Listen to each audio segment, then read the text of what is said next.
My Lords, may I also welcome my noble friend the Minister to the dispatch box, and if the House will indulge me for a second, I've known my noble friend the Minister since we were teenagers, and he's always been wise, humble, funny, albeit evincing a curious fondness for the European Union, which doubtless will endear him to all sides in this House, including several noble lords who I see are present here now. May I ask him about the potential landing zone for the for the UK-India FTA?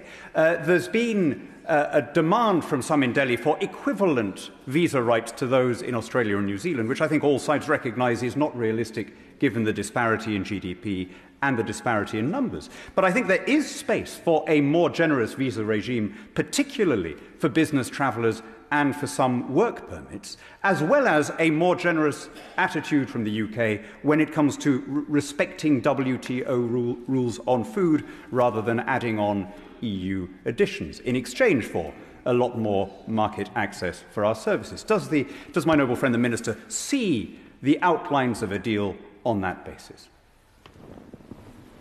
Well, I'm very grateful to my noble friend for highlighting our childhood friendship and exposing me as a Europhile. I'm not sure if that was quite so necessary in my opening gambit, but I am a free trader above all things, and I think you encapsulate very well the views of this government in terms of the benefits that free trade bring. I would just like to make an important clarification. I'm happy to have further discussions with my noble lords and noble friends about this, which is the free trade agreement with India does not include sections on immigration.